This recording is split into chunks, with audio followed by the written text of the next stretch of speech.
Ui, ciao, non ce la faremo mai. Dai. Dai, per favore, ti prego, ti prego.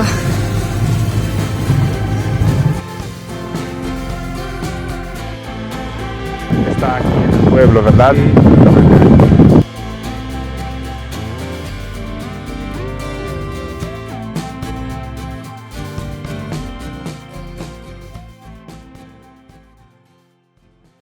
Siamo Alberto e Sofia.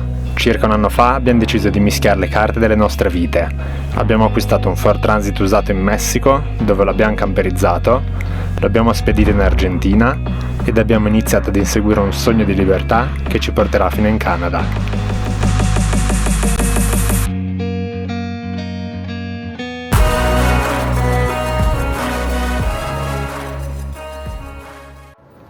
Ci eravamo lasciati con il tragitto fino al Salar de Uyuni e una volta arrivati notiamo subito due cose. La notizia positiva è che c'è acqua, condizione indispensabile per vedere l'effetto specchio. La notizia negativa è che l'accesso al Salar è più difficile di quanto pensassimo. Ui, ciao, non ce la faremo mai.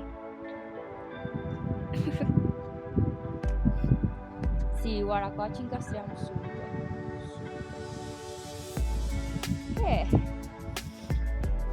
In questo momento di estrema concentrazione sto elaborando una tattica infallibile per accedere al cuore del Salar.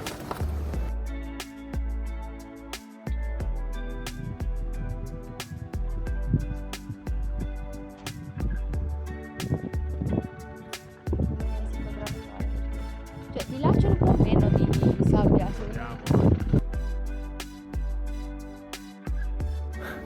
La strategia è la seguente: affittare degli stivali e addentrarci a piedi nel Salar per identificare la migliore strada per poterlo attraversare.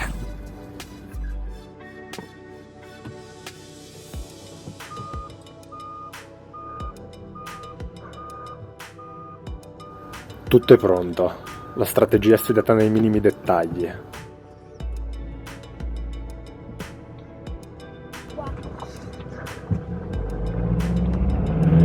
Una bella rincorsa e via! In neanche 30 secondi ci siamo impantanati nel Salar di Uyuni. Ci aiutano a uscire dal pantano una coppia boliviana che vi presenteremo più tardi. Ci consigliano una nuova strada da percorrere ed essendo due teste dure ci ributtiamo dentro il Salar di Uyuni.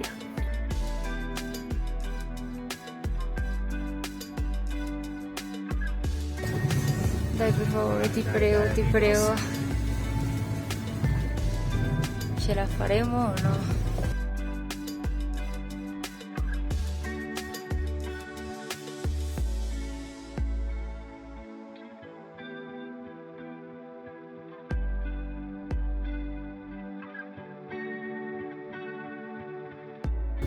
Non ci arrendiamo!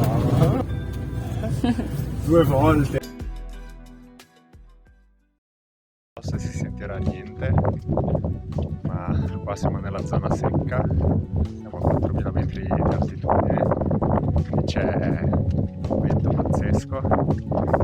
Sostanzialmente prima ci siamo un po' agitati e non abbiamo fatto molti video, ma come diceva Sofia sarebbe stato molto difficile fare quella traversata e ci siamo impantanati praticamente subito. Ci ha aiutato un signore boliviano che vendeva artigianie locali lì all'entrata. Si vede che ne ha visti passare molti turisti ignari come noi e dopo averci aiutato ci ha consigliato una strada da percorrere. Ce l'abbiamo fatta, ora siamo davvero in mezzo al nulla, una distesa bianca dove se non ti metti gli occhiali da sole ti puoi avere seri problemi alla vista e sto camminando verso la zona con l'acqua. Qua come si vede c'è qualcosina ma non abbastanza per lo specchio dove sto andando e vediamo se riesco a fare 2 foto.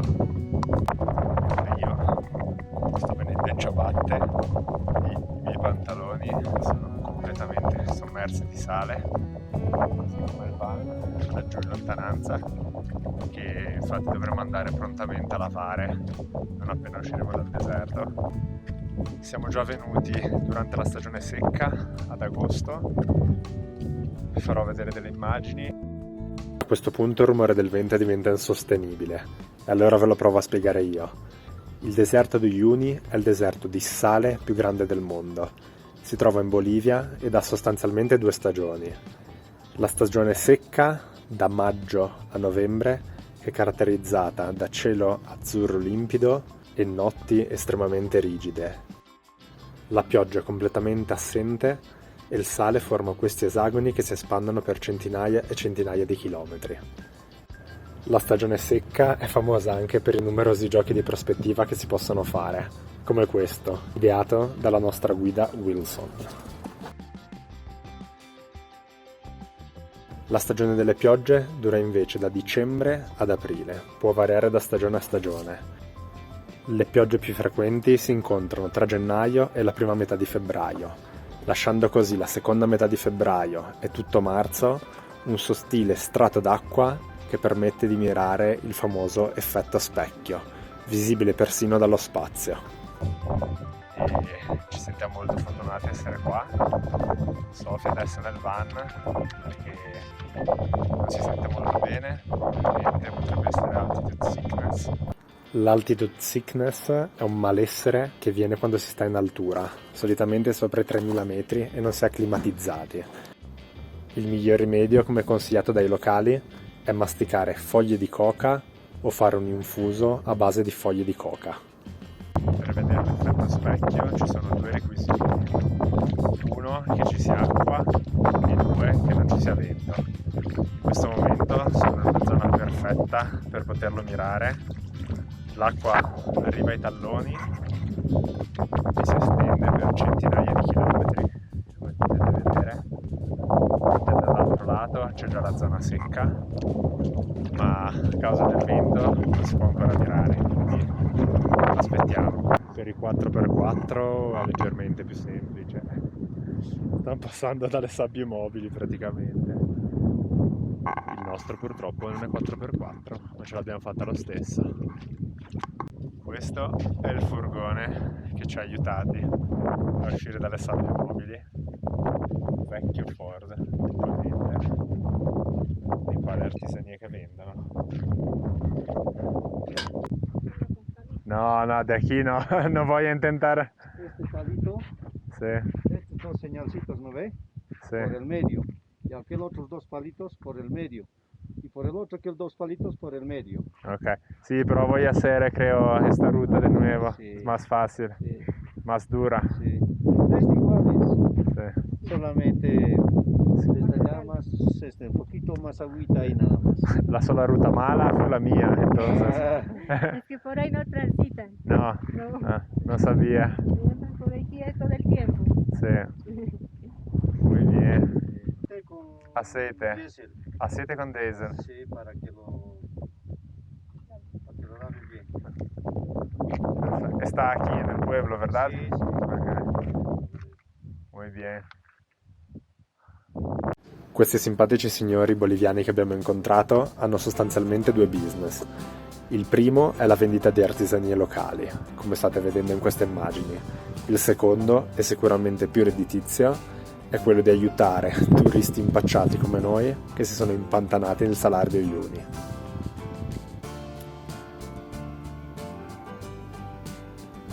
Non ti chiedono un prezzo fisso, ma bisogna negoziare una giusta mancia. Al tramonto ci riaddentriamo nel Salar. Sophie non si è ancora completamente ripresa, ma mi accompagna. Quello che incontriamo non soddisfa pienamente le nostre aspettative. Ci sono infatti numerosissimi tours venuti appositamente a mirare il tramonto. Il vento è ancora troppo forte e non incontriamo lo spot ideale per osservare l'effetto specchio. Passiamo la notte all'interno del van nel mezzo del Salar di Uyuni, una delle notti più ventose che ho sentito in vita mia. È l'alba, è calato il vento mi sono appena svegliato, ma finalmente l'effetto specchio.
Completamente ricoperti di sale, portiamo Nala, il nostro van, a essere lavata.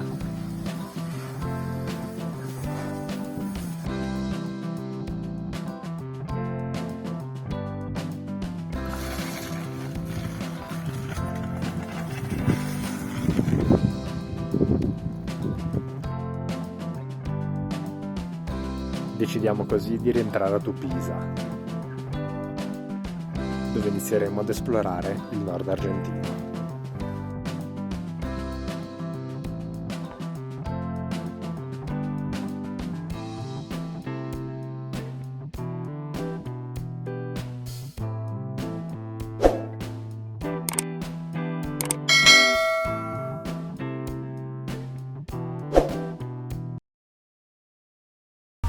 Nel prossimo episodio.